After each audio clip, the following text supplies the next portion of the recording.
আজকে আমি দেখাবো এই শীতে পাতলা করে সবজি খিচুড়ি। তো এখানে আমি 2 পদের ডাল নিয়েছি, মুগের ডাল, মসুরির ডাল।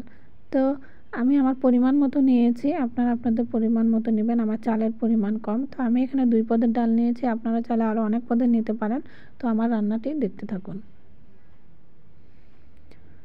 তো এখানে পানি দিয়েছি, হাঁড়িতে গরম হয়েছে হালকা। এখন স্বাদ মতো লবণ দিয়ে দেব।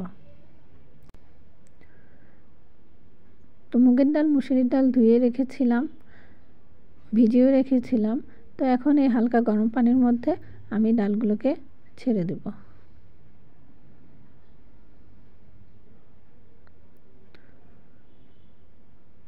এখানে আমি 1 পদ চাল নিয়েছি খিচুড়ির জন্য। তো চাল ধুয়ে রেখেছিলাম, এখন আমি হাঁড়ির মধ্যে ঢেলে দেব।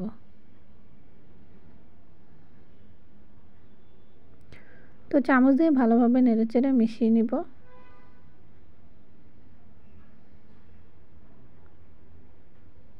মিশিয়ে নেওয়ার পর এখানে সবজিগুলো এখন আমি দিতে থাকবো। তো বাঁধাকপি নিয়েছি, কেটে নিয়েছি, এখন দিয়ে দিলাম।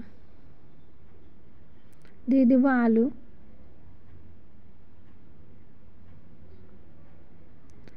দিয়ে দিব গাজর। আমি আমার পছন্দ মতো সবজি নিয়েছি, আপনারা আপনাদের পছন্দ মতো নেবেন। তো এখন আমি সিম দিয়ে দিব, দিয়ে দিব বরবটি, দিয়ে দিব ফুলকপি। তো সব সবজি দিয়ে একসাথে এখন আমি নেড়েচেড়ে মিশিয়ে নেব।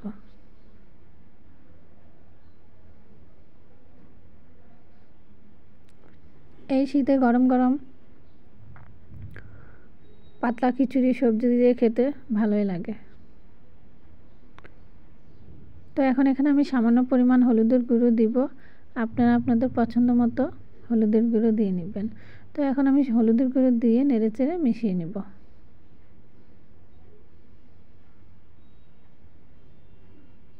তো খিচুড়ি হয়ে গিয়েছে, এখন আমি নামিয়ে রেখে দিব, বাগার দিব।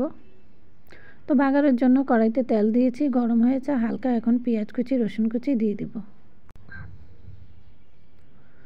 তো দিয়ে দিব এলাচ, লং, কয়েকটা গোলমরিচ,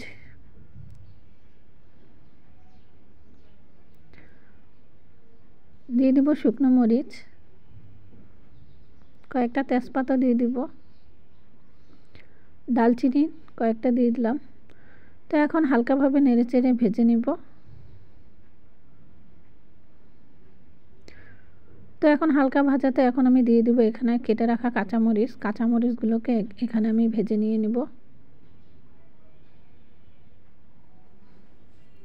তো সব কিছু ভাজা হয়ে গিয়েছে, এখন আমি ডালের মধ্যে খিচুড়ির মধ্যে দিয়ে দিব। কিছু কড়াইতে রয়ে গিয়েছে, এখন চামচ দিয়ে তুলে দিব।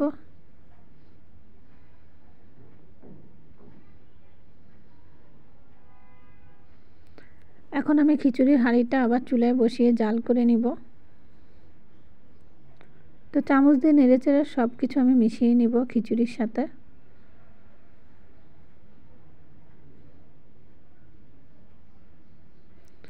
এখন নামানোর আগে ভাজা জিরের গুঁড়ো দিব। তো জিরের গুঁড়ো দেওয়ার পর আমি চামচ দিয়ে মিশিয়ে নিয়েছি। এখন নামিয়ে নিব। এখন খিচুড়ির সাথে বেগুন ভাজা করে নিব। তো কড়াইতে তেল দিয়েছি, এখানে সাদা বেগুন নিয়েছি। বেগুন ভাজার পর আমি ডিমও ভেজে নিব ধনিয়া পাতা দিয়ে। তখন বেগুনগুলো তেলে ছেড়ে দিলাম। তো এখন এই যে ধনিয়া পাতা দিয়ে ডিম মেখে কড়াইতে দিয়ে দিলাম। তো বেগুন ভাজা তেলেই ভেজে নিচ্ছি। তো সব কিছু সাজিয়ে রেডি করে নিলাম।